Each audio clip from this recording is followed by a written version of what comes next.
Bonjour et bienvenue dans ce nouvel épisode de l'Almanach des Faits Célestes. Bonjour Didier. Bonjour, Eh quoi de bien, neuf? quoi de neuf? Nous allons parler de la période du 18 au 25 janvier, la troisième phase de la première lune d'hiver, donc de la pleine lune qui advient le 18, hein, non, le 18 à 0h48. Voilà, c'est dans la nuit du 17 au 18. Je viens de la voir se lever. Elle est magnifique. Elle est haute parce qu'elle est en Ah oui, latitude et en déclinaison nord ah oui, là, maximale. qu'est-ce qu'elle est haute en ce moment? Ah oui, Si vous avez remarqué dans le oui, ciel, waouh, elle est haute, haute. C'est la ah pleine oui, là, lune elle est vraiment au-dessus de d'hiver. ma maison, hein. Ouais, presque. On l'a presque, on l'a jusqu'à 70 degrés de hauteur. Ouais. Sa déclinaison maximale, étant donné qu'elle Ah oui, sort des limites zodiacales, vu qu'elle est aussi en latitude nord en même temps. Voilà. Et donc, elle nous montre, oh, c'est magnifique. C'est les pleines lunes d'hiver, où elle monte le plus haut. De toute oui, façon, après, on l'aura pas aussi haut, hein, ah oui, les lunaisons pour les pleines lunes suivantes, puisque c'est donc la pleine lune des loups, on l'appelle. Au mois de janvier, il fait très froid. C'est, ah oui. ouais, dans les traditions amérindiennes, généralement, je vais en chercher même un peu plus. Alors, je dois avouer que je suis en plein re- reformatage complet de tout. En plus, je prépare mon voyage en Uruguay. Alors, c'est pareil, je suis pas mal occupé par tout un tas de paperasse, de démarches administratives et j'essaie de vous produire quelque chose. Ça change, mais sur l'idée, c'est toujours de faire le suivi de l'actualité céleste. Qu'est-ce qu'on va voir? Et je vais vous présenter dans ce numéro la nouvelle fiche, parce que je suis obligé d'abandonner l'article. Trop long à rédiger et pas pratique à cause des liens hypertextes qu'il y a, je renvoie sur les articles précédents. Mais là, je suis navré, mais vraiment, je n'y arrive plus. Et je propose de faire une fiche par planète qui se permette de tout récapituler sur une seule fiche pour chaque planète dans un fichier genre Excel avec un onglet par planète. Je vais vous montrer ça tout à l'heure à la fin de cette Mhm. vidéo. Et d'autre part, je restructure aussi les vidéos hebdomadaires. Donc, on fait pour chaque phase de lune. Toujours, il y aura une vidéo astronomie et une vidéo astrologie, mais dans chacune, on va faire différentes choses. Alors, la première semaine, un survol général du mois à venir, ça donne une meilleure idée, hein. En gros, hein, toujours, on regardera ce qu'il en est pour la semaine en particulier, bien sûr.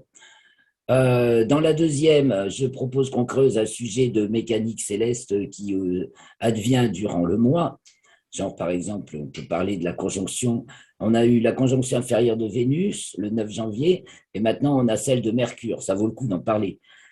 Mais Mhm. on est aujourd'hui à la troisième. On va parler un peu de la conjonction inférieure de Mercure parce qu'elle arrive le 23. Et donc, à la troisième vidéo du mois, enfin de la lunaison, et bien, on va parler un peu plus de la pleine lune, hein, donc dans les traditions, les circonstances d'observation, de son lever, sa culmination, son coucher. Et puis, si on a le temps, il y a pas mal d'occultation d'étoiles et de choses à remarquer, d'occultation d'étoiles par la lune et de choses à remarquer au niveau de ses librations, donc des beaux levées, plutôt couchers de soleil sur la lune cette semaine, hein.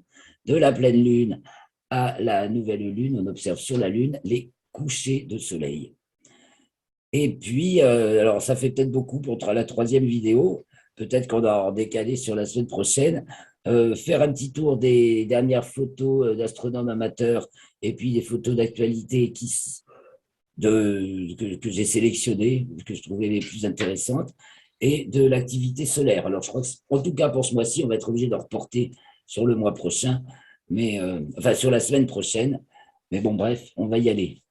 On va commencer par aller voir la pleine lune, hein. C'est en ce moment qu'on Ouais. enregistre là. Alors, je partage l'écran. Nous allons sur Stellarium. Je vais faire écran partagé directement et parce qu'on va naviguer. Donc, nous voilà sur Stellarium. Tu vois bien Stellarium, Didier. Je Le... vois rien du tout à part toi. Ah, bah, tu me dis quand ça vient. Parce que normalement, là, c'est Oui, partagé. oui. Quand je Bah non, suis, c'est toujours toi. bah, ça va venir. C'est juste une affaire de durée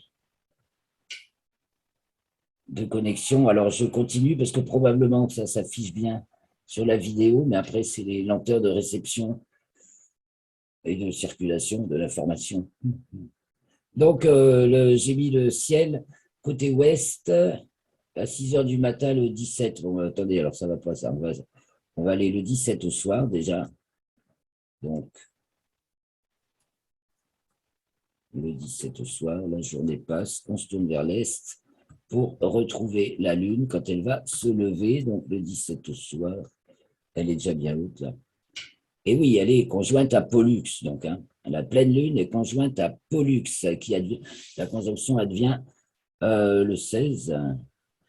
Voyons, alors je vais reporter sur ma fiche, je vous fais naviguer comme ça.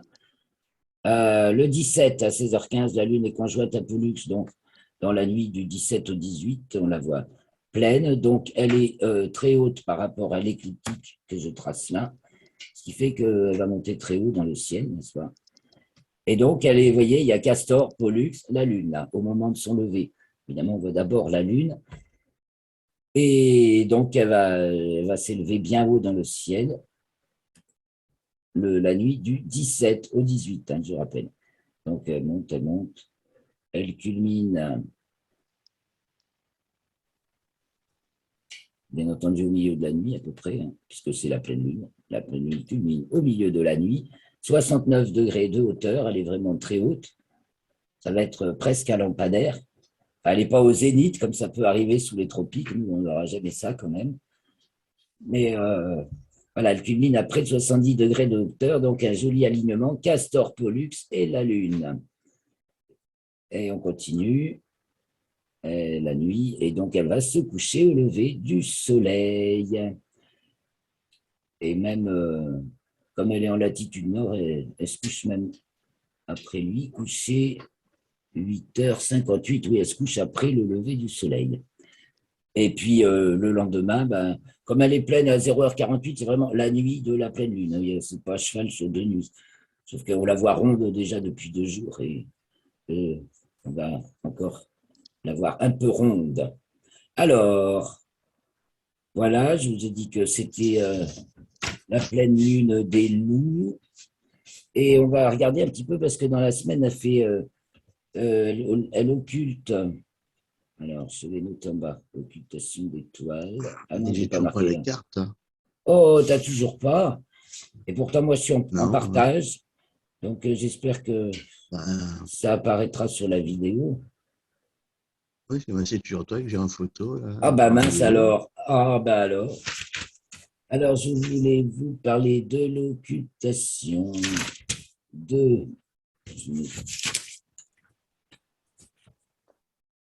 Non, ben, c'est pas partagé encore. Il n'y a rien de. Oui, je peux rien faire de plus. Alors, je suis tellement dans le nouveau que. Où est-ce que j'ai mis ça? Ah, ah, malin.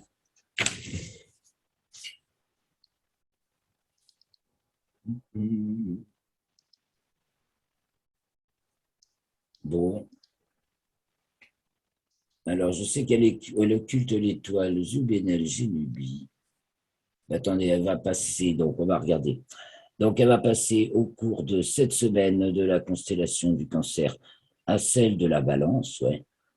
Et comme je vois que je n'ai pas mon petit encart sur la libration, que je pensais pourtant avoir traité.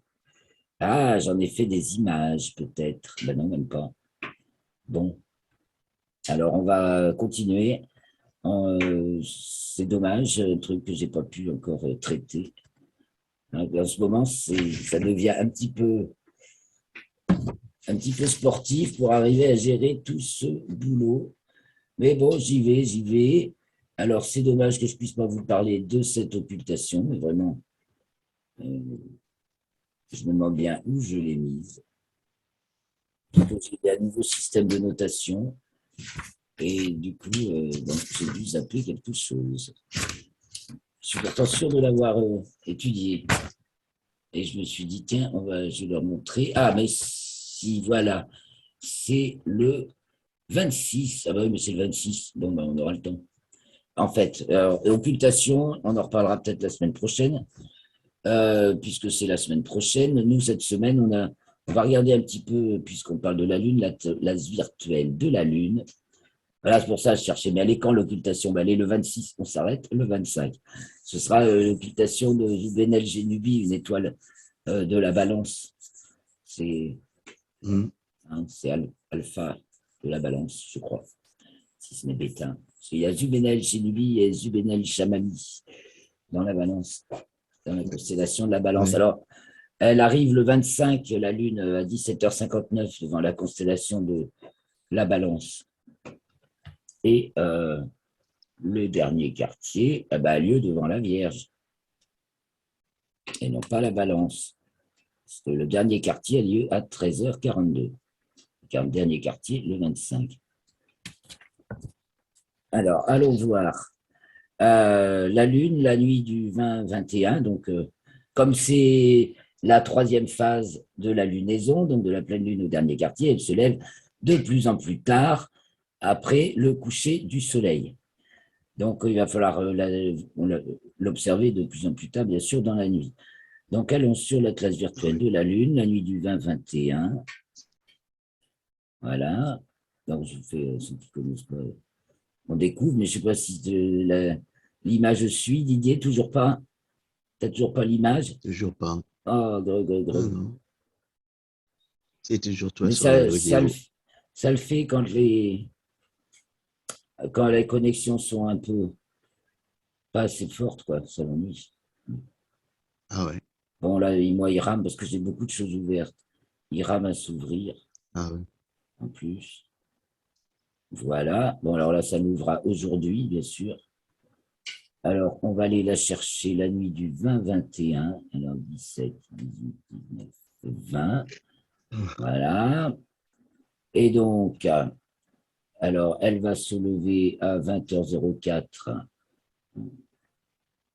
On va aller au moins 22h. Et on va regarder ce qu'il y a au terminateur.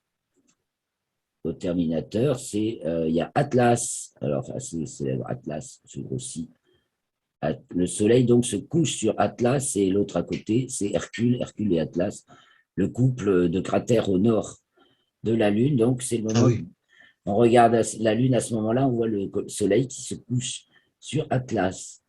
Et puis, comme autre, je regarde que les numéros 1, c'est les mieux mis en valeur au terminateur. Macrobus, qui est un peu plus vers le milieu, juste au nord de la mer des Crises, sur laquelle le Soleil, ça y est couché. Donc, ce coucher de soleil sur Macrobus. Messier, c'est au milieu de la mer de la fécondité, donc en dessous de la mer des crises. Je diminue un peu pour qu'on ait tout. Voilà, c'est vraiment au milieu de la mer de la fécondité. Après, on remonte là-haut. Bah, Rimae Atlas, comment c'est Rimae, c'est quoi, Didier, déjà? C'est C'est une quoi? brèche sur la Lune, ce qu'on appelle Rimae, Ah oui. une brèche. Oui. C'est une faille, Oui. une brèche. Voilà, c'est entre Oui. Atlas et Hercule, justement.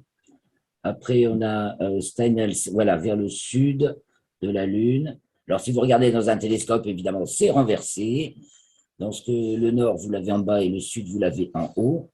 Donc, le soleil se couche sur Steinel, l'autre à côté, il s'appelle Watt. Ben voilà, un couple au sud, Watt et Steinel. Voilà, grosso modo, ce qu'on peut voir sur la Lune dans la nuit du 20 au 21. Et c'est le jour où elle est donc à la libration maximale en latitude, c'est-à-dire qu'elle nous montre. Non, minimale. C'est sa libration minimale en latitude. Elle nous montre donc un maximum de sud. Vous voyez d'ailleurs, on voit bien le sud. Et on peut d'ailleurs faire un petit parcours. Alors, je m'en mets sur éphéméride et on va y aller comme ça, on va la voir d'heure en heure. Et vous allez voir comment elle bouge, la Lune, ça c'est sympa. Alors, on va avancer d'heure en heure. Donc, le soleil se couche sur la Lune. Hein. Vous voyez les heures qui défilent ici, en haut. 22 heures. Donc, le 21, 22 heures.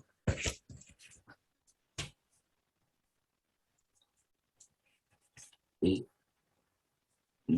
on va aller la nuit du 22 au 23. Voilà, on va aller jusqu'à la nuit du 22 au 23.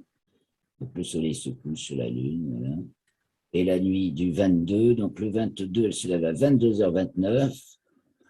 Donc, un peu plus tard, on va aller voilà, vers minuit. Vers minuit, qu'est-ce qu'on a la nuit du 22 au 23? Qu'est-ce qu'on a au terminateur? Eh bien, on a Aristoteles en haut. En haut, Aristoteles, coucher de soleil sur Aristoteles. Un peu plus bas, on a Katharina. Alors, je grossis parce que voilà, il y a un trio de cratères célèbres. Voilà, Katharina, lui, Cyrillus et Théophilus. Alors, le soleil est complètement en se couche sur Théophilus. Puis là, il y a Cyrillus et Katharina, voilà, à observer. Et puis, on a aussi Eudoxe, ben, c'est ce qu'on vient de voir au nord. Non, Eudoxe et Aristoteles. Voilà. Voilà, je vous fais une petite visite de la Lune qu'on explore au moment de ses librations maximales. C'est un prétexte, parce que de toute façon, à n'importe quel moment, sauf la pleine Lune, évidemment la nouvelle, parce qu'on ne voit pas la Lune, où on observe le terminateur lunaire, si c'est quand la Lune est croissante, la nouvelle à la pleine, on observe le lever de soleil au terminateur, donc de toute façon, ça crée des ombres magnifiques sur les reliefs qui sont exposés. Et quand c'est après la pleine lune, jusqu'à la nouvelle lune, on voit le coucher du soleil, c'est pareil. Ça fait des reliefs et des ombres magnifiques sur les reliefs. Voilà, donc je vous encourage à visiter la Lune et nous allons revenir, mais j'ai perdu Didier. La semaine prochaine, on parlera de l'occultation d'étoiles par la Lune. Je ferme donc celui-ci parce que ça fera un peu moins lourd pour l'ordi. Et j'espère que je vais retrouver Didier, mais je vais continuer. Donc, je reviens maintenant à ma nuit de pleine lune.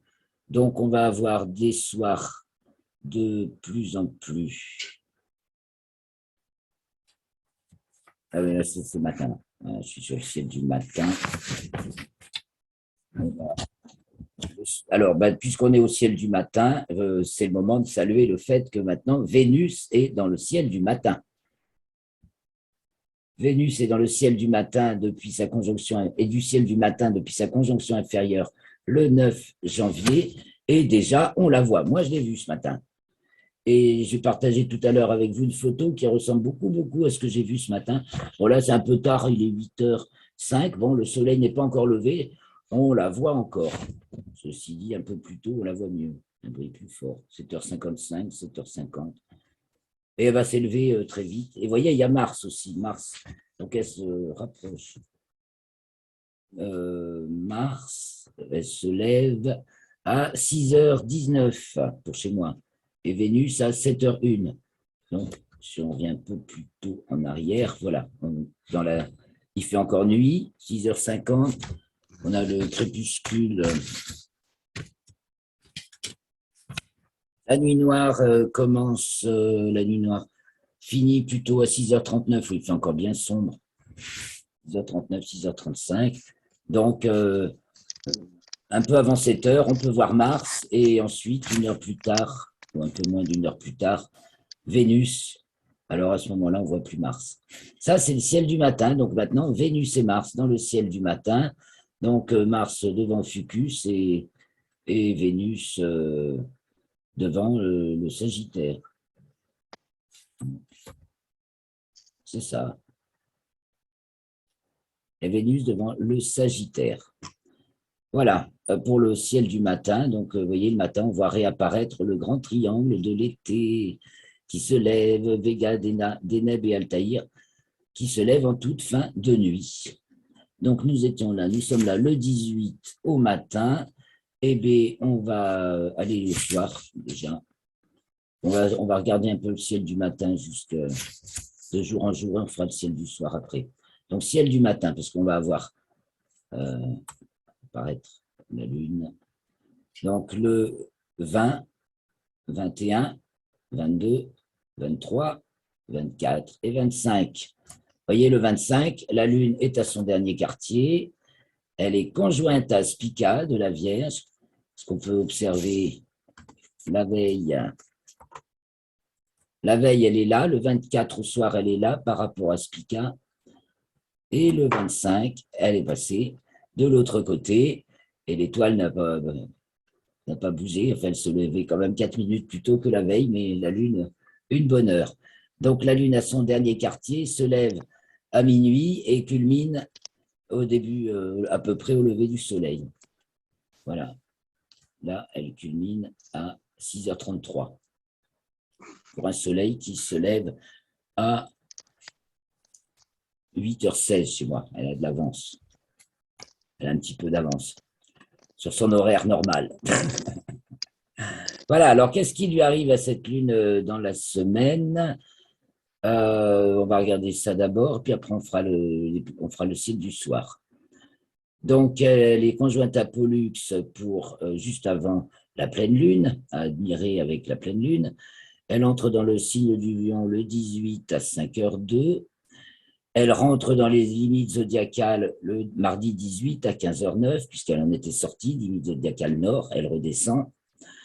Le 18, elle est conjointe à l'amas de la crèche, on va voir ça en image.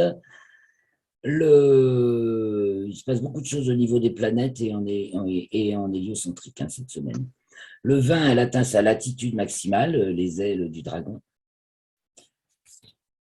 Juste après, elle entre dans le signe de la Vierge et donc elle est conjointe à Régulus, puisque Régulus marque de nos jours le premier degré du signe de la Vierge. Régulus étant l'étoile alpha du lion, donc on va le voir en image. Vendredi 21, samedi 22, elle entre dans le signe de la Balance à 23h01. Ensuite, le dimanche 23 à 15h32, elle passe en déclinaison sud, donc elle descend en latitude et en déclinaison en déclinaison toute la semaine, et elle descend en latitude à partir du 20.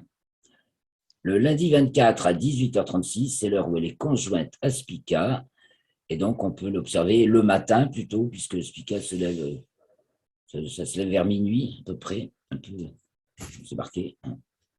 Lever Spica, 0h45. Mardi 25, 3h57, la Lune entre dans le signe du Scorpion. Elle est donc dans la constellation de la Vierge, un Spica Alpha Vierge. Et le 25 à 13h42, c'est le dernier quartier de Lune, donc devant la constellation de la Vierge, Soleil est devant le Capricorne, et il marque le 6e degré du Scorpion pour la Lune et du Verseau pour le Soleil. Alors voilà pour la Lune. On revient sur Stellarium. Tu as de l'image là maintenant, Didier? Là, oui. Ah, ça y est, c'est décoincé. Oui. Alors voilà, on était là donc au matin. Eh bien, on va aller au soir. On va aller au soir. Le soir, tant pis, tant pis, tant pis. Soir du 25, donc les jours rallongent, hein, les amis, ça y est, c'est sensible. Ah oui. Ah oui. Voilà. Le ciel du soir. Alors maintenant, on voit Jupiter. On ne voit plus vraiment Saturne. Alors, surtout là, on est au 25. Hein. J'enlève. Je retiens que ce qu'a dit Zemmour sur ces mineurs. Ah, papa, c'est quoi ce bruit-là? Coupe-moi le son, Didier. Paysage, océan. On va voir ce qu'il y aura des pâquerettes. Oh, ce qu'il y aura des pâquerettes le soir. Donc, quand on voit Jupiter du côté du sud-ouest, là, le soir, après le coucher du soleil, au tout début de la nuit, on a Saturne qui se couche maintenant, vous voyez, 18h33, donc vraiment pas longtemps après le soleil, 40 minutes après le soleil, une quarantaine, elle va être conjointe au soleil, hein, son élongation, le 25 n'est plus que de 9 degrés, donc sa conjonction au soleil advient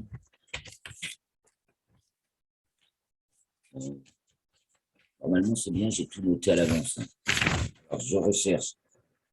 Elle entre dans le champ de l'Asco C3 le 26 Elle y restera jusqu'au 14 février.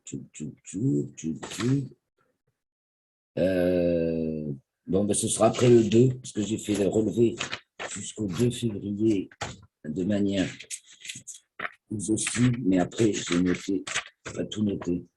Non, mais c'est pas. C'est bientôt. Si peut-être quelqu'un le sait, tu le sais, toi, Didier, le jour de la conjonction de Saturne, Soleil-Saturne, début février. Ah, oh, bah oui, j'ai la date quelque part, moi. Oui, moi aussi, mais je ne l'ai pas sous les yeux. Le. Attends, moi je vais l'avoir. Ah ben voilà, tu vas nous En dire. géo ou en hélio? Oh, ben, ce sera le même jour, mais en géo, là, puisque là, on est dans ce qu'on observe depuis la Terre. Oui. Alors, 22, voilà. Conjonction. Alors, alors Mercure, Pluton, c'est ça? Non, Saturne. 28 janvier. Ouais, 28 janvier, Oui. Mercure, Pluton. Et Et alors, Vénus, Saturne, Mars Soleil, après. Saturne. Soleil, Saturne. Est-ce que Oui. Saturne est conjointe au Soleil, donc c'est nouvelle Saturne. C'est reparti pour un tour. Elle disparaît du ciel du soir et elle réapparaîtra dans le ciel du matin. Mais de toute façon, on ne la voit plus puisque elle est trop près du Soleil. Bon, c'est vers le 4-5 février. Hein. Il n'y a pas.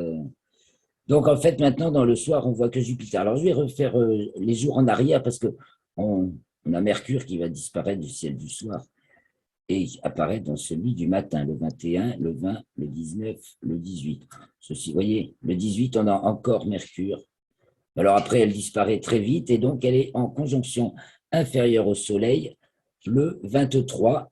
Donc elle va revenir dans le ciel du matin. De toute façon, sa magnitude est très élevée. Elle est à magnitude 3, quelque chose, pas moins 3, hein, plus 3. Donc dans le crépuscule invisible et dans le ciel de l'eau, pour l'instant invisible. Pas de Mercure dans le ciel. Donc cette semaine, plus de Saturne dans le ciel du soir, encore Jupiter.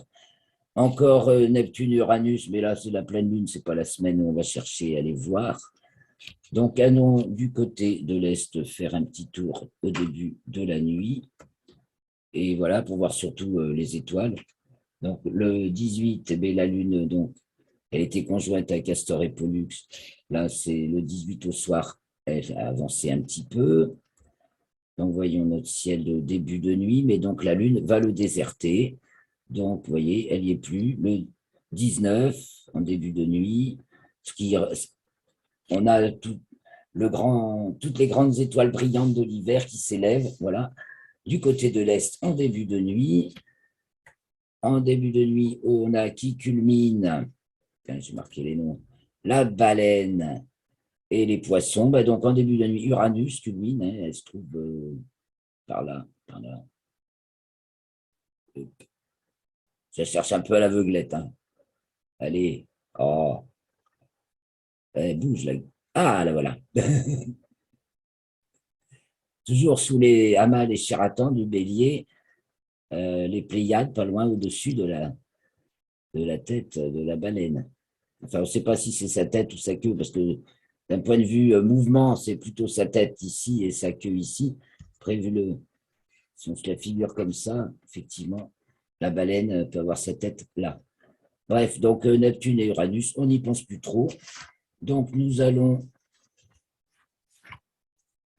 parler de quelques photos. Voilà. On va partager quelques photos d'astronomes amateurs. L'actualité, je vais peut-être aller la chercher, on en parlera un petit peu tout à l'heure. Et on peut aller voir où ça en est de l'activité solaire. Alors maintenant, je vous emmène sur Space Weather. Alors là, ce sera Space. Je vais ouvrir, je viens d'ouvrir un deuxième. Il faudrait que j'ouvre un nouvel onglet. Un deuxième onglet. Et je vais faire ça, ça, et j'enlève la galerie. Et on va avoir l'activité solaire. Et après, on viendra sur la galerie. L'activité solaire, alors ça, au jour le jour. Non, alors ça remue de tous les côtés. En plus, je crois que j'ai vu qu'il y avait, voilà, il y a du volcanisme dans l'air, là, hein, je crois. Tiens, volcanic shockwaves Oui. ripples across North America.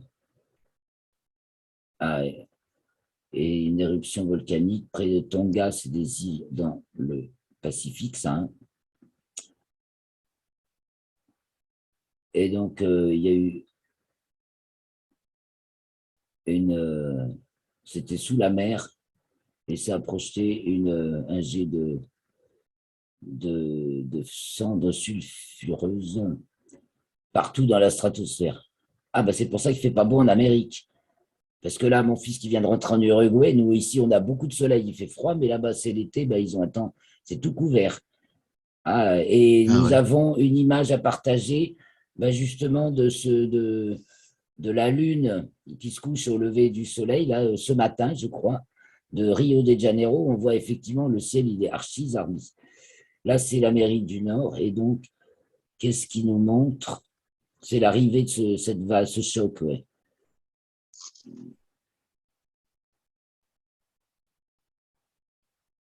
OK. Alors, voilà, un lever de soleil. Alors, le cycle 25 s'intensifie, hein. Apparemment, il est plus actif que ce qui n'avait été prévu. Alors, ça va, hein, il y a plus de jours, il n'y a pas eu un seul jour sans tâche depuis le début de l'année et ça a tendance à s'intensifier. Il a photographié 4 tâches, 4 groupes de tâches alors que le soleil se levait. Alors, peut-être qu'en grossissant l'image, on va les remarquer, parce que c'est sûr, quand elles sont grosses, on les voit. Bon, moi, je ne les vois pas sur cette image, hein, on peut grossir encore.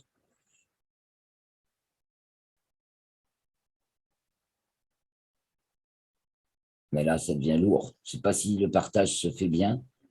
J'essaie de grossir l'image. Le voilà, notre C'est toujours soleil. rouge, il n'y a rien. Là, il y a du Ah, jaune. Bon, mais un je petit vois. peu. Il n'y a pas le rayon Non, vert. mais bah, par contre, j'en ai une très belle avec le rayon vert. Bon, alors, OK, il y a 4 groupes de tâches, mais c'est pas trop avec ça qu'on va les voir. Ah non, c'est pas que celui-là. Mince, zut, j'ai fermé l'onglet qui m'intéressait. Ah non, c'est pas non plus celle-là. Ah bah non, c'était pas ça. Ah, excusez-moi. Sunspot. Ça doit être Sunspot. Ouais. Voilà. Alors, donc, qu'est-ce qui... Alors, il faut se méfier quand même parce qu'il, même filtré par ces nuages de cendres, peut être dangereusement brillant. Alors, donc, si je comprends bien, il y a eu une éruption volcanique sous-marine au Tonga et ça a projeté un gros nuage de cendres sulfureuses. Ça va nous rafraîchir le climat. Bon, alors maintenant, ben, partageons quelques images, puisqu'on voit que le Soleil est très actif et que son activité est même supérieure à ce qui avait été prévu. Bon, bah tiens, celle-ci, puisqu'elle était ouverte, c'est Mercure et Saturne. Voyons quel jour. Mercure, Ah ouais. Saturne, Mercure et Saturne. Alors, le 16, donc hier, le 16 janvier. Donc, Mercure est encore du soir avec Saturne et il y a un photographe qui a réussi à les prendre. Alors, voyons. Depuis l'Italie, depuis la Sicile. Donc, à 6h26 de l'après-midi. Donc, l'image est là. Alors, elle est en grand là, ouais. Je la mets, attends, je la remets comme ça et après on va la grossir parce que c'est justement l'intérêt. Donc, c'est Giuseppe Papa. C'est la galerie d'images Space Weather. Alors, sur l'image pas grossie, on devine Saturne ici. Ah, bah si, on devine Mercure ici. Maintenant, je la vois. Tout à l'heure, je ne la trouvais pas. Alors, pour bien voir, il faut grossir l'image. Et là, on voit Saturne ici et Mercure là. Beaucoup moins brillante. Je dis que sa magnitude, son éclat donc diminue beaucoup. en plus, et maintenant, c'est fini. C'était hier le dernier jour possible, certainement, parce que là, elle se rapproche très vite du Soleil. Voilà pour Ah oui, ça Mercure va et être dur. Saturne.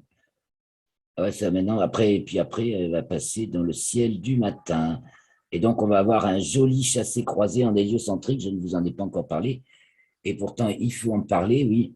Justement, pour le dernier quartier, on a une triple conjonction en héliocentrique, Mercure, Vénus. Enfin non, ce n'est pas triple conjonction, c'est Vénus, Mercure, conjointe, opposée, Saturne. Quatrième degré, donc Lion pour Vénus et Mercure, et Verseau pour Saturne. Donc, on a opposition Mercure-Saturne, opposition Vénus-Saturne et conjonction Mercure-Vénus dans l'intervalle de 1 heure. Tout ça, ça succède en 1 heure. C'est-à-dire qu'elles sont très proches. Alors, qu'est-ce que j'ai retrouvé? Ah Oh oui. ben, voilà, un petit le lever de Vénus. Comme je l'ai vu un peu ce matin, moi aussi. Hein. Magnifique, ravi. Elle est là. Sauf que je n'avais pas d'arbre. Je ne sais pas si vous la voyez. Donc, on la voit bien déjà Non. dans le ciel du matin, où évidemment Ah là, tout. oui. Ah, ça y est, tu l'as vu Oui. ici.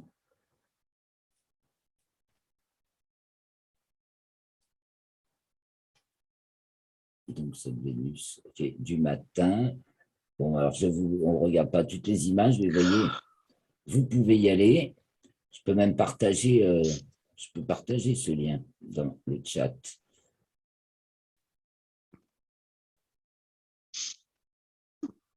Là. Voilà. Je ne sais pas s'il apparaît après dans la vidéo. Quoi de beau à regarder? Bon, pleine lune. Qu'est-ce que je voulais surtout vous montrer? Ah oui, ce lever de soleil, ce lever de lune, halo lunaire. Euh, voilà. Après, il y a des effets, hein, des effets curieux atmosphériques. Et voilà, donc le 15 janvier, ben non, c'était peut-être juste avant. En tout cas, il y avait de drôles de nuages. Donc, euh, c'est la lune au coucher du soleil. Donc, quand le soleil se couche, bah oui, la lune était dans le ciel, puisque c'était le 15, presque ronde. Et donc, des nuages bizarres. Mais je ne sais pas si l'événement volcanique s'était déjà produit. Ça n'a peut-être pas de rapport. C'est simplement des nuages un peu pollués. Hein. Ah oui. C'est pas très net. Hein. Alors, soit c'est le nuage volcanique, soit c'est la pollution atmosphérique qu'on connaît bien. Bon, bah tiens, on a une petite image de la nébuleuse de la tête de cheval. Donc, quand même, on peut jeter un coup d'œil dessus. Et 16 janvier, noir et blanc, nébuleuse Ah oui. sombre de la tête de cheval, Mais bien. qui se détache sur la nébuleuse d'Orion, hein, c'est bien ça, Oui. Oui. Oui. IC 434. Donc, mais il faut avoir vraiment, c'est en photo que ça sort. Hein. En visuel, pas Ah oui. trop. Hein. Oui. Nébuleuse Non, sombre, il hein. faut attendre pause. Ouais, certainement. Voilà. Et là, les photos noir et blanc. Alors, je vais aussi souvent chercher des photos sur AstroSurf Gallery. Hein. Ça, c'est un site international. Ce que j'aime bien sur Space Weather, la galerie Space Weather, c'est que vraiment, c'est international. C'est vraiment, on a des photos du monde entier. Alors, Ah oui. une petite photo de. Oh là là, alors elle a fait un sursaut d'éclat, la comète Léonard, le 16 janvier, par Michael Jaeger, je ne sais pas comment on dit, un des grands spécialistes des comètes, qui se trouve là en Namibie, mais d'habitude il est en Autriche. Et alors donc, elle a fait un sursaut d'éclat, comme elle est plus visible dans Oui. l'hémisphère. Ah, mais attends, ça date du 23 décembre. Mais elle était déjà plus vraiment visible dans l'hémisphère nord, il me semble. Et elle est passée Ah dans bah non. l'hémisphère sud. Donc, voilà, 23, 24, 25 décembre, avec des intervalles de 24 heures. Donc, elle a fait un sursaut d'éclat. Alors, on tâchera de se tenir au courant on va clore cette vidéo alors sur une belle image de la pleine lune. On se laisse sur une belle image. Il y en a pas mal, il y en a pas mal. Bon. Pour les photos de planétaires, on a souvent de meilleures photos sur AstroSurf. Hein.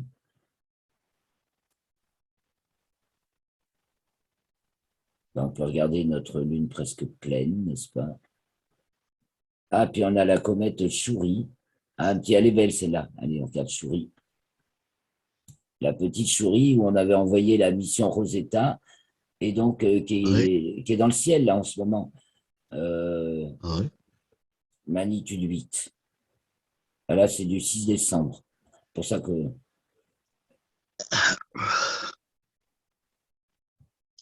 Elle est pas mal. Ah ben, elle est jolie, hein, ouais. Ouais. Voilà, ben, je vais vous laisser sur cette image. On va se quitter sur cette image de Chury. Bon, j'arrête le partage. Coucou. Voilà. Bon, ben voilà, c'était un petit bulletin, pas tout à fait comme d'habitude, mais bon, la vie, la roue tourne, les choses changent. Et puis alors, oui, alors je finis j'en ai parlé de cette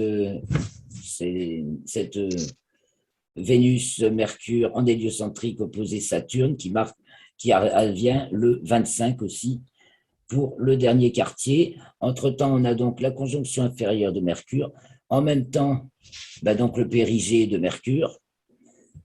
Vous retrouverez tout ça sur la fiche résumée que je vais quand même publier.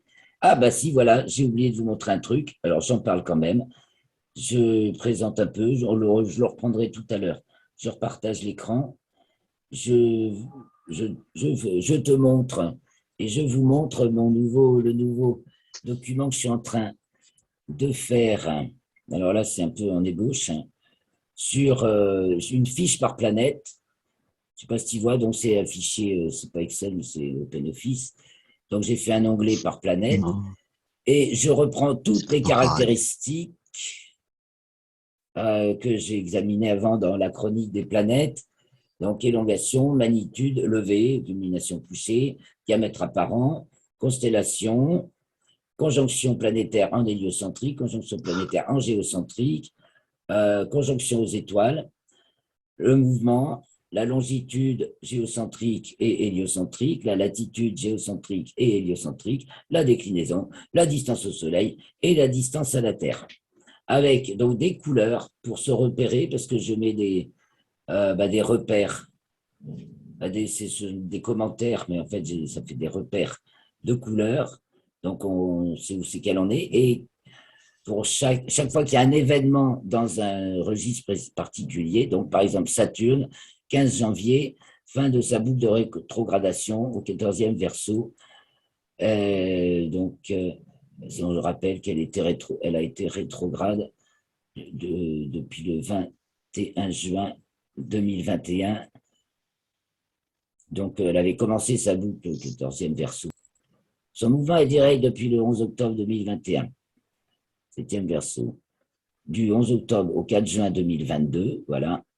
26e Verseau. Voilà, elle est direct et elle achève sa boucle précédente, c'est ça, au 14e Verseau, le 15 janvier. Donc voilà, conjonction planétaire héliocentrique, 25 janvier. Donc, parce que là, j'ai les dates des phases lunaires, donc 9 janvier, 18 janvier, 25 janvier. Et quand il se passe quelque chose, je rajoute une ligne. Et donc, 25 janvier, on voit conjonction planétaire, aspect planétaire. Je devrais mettre. Donc, opposé Vénus, opposé Mercure, on retrouve tout. Si je vais sur la fiche de Mercure, par exemple, qui est beaucoup plus remplie, voilà, tout ce qui se passe entre le 9 et le 18 pour Mercure, entre le 18 et le 25. Donc, on voit que le 20, elle atteint sa déclinaison maximale. Ça, c'est à cause de sa rétrogradation. Elle est en déclinaison sud, elle remonte un petit peu et à partir du 20, elle redescend. Et elle va se trouver aussi dans le champ de Lascaux C3 du 20 au 26 janvier. Et Saturne prendra le relais le 26 janvier, d'ailleurs. Voilà. Donc, ce n'est pas encore tout à fait au point. Je voudrais, il faudra que je vous envoie un exemplaire en PDF pour un peu mieux Oui. pouvoir le visionner, voir si c'est facile, agréable à lire, pratique, utile. Voilà. J'ai des mises au point à faire et je n'ai pas encore fait conjonction des étoiles. Voilà, mais c'est pour présenter un petit peu ce que j'espère arriver à mettre au point, qui devrait être plus efficace à la fois pour moi en travail et pour le lecteur pour prendre toutes les données rapidement sous les yeux sans avoir à lire des paragraphes. Bon, ben Didier, je te remercie. Je souhaite à tout le monde une bonne pleine lune et une bonne semaine. On se retrouve pour les commentaires astrologiques, ceux qui veulent. Et donc, à Oui, bientôt. tout à l'heure. Merci beaucoup. Oui. Ciao, ciao.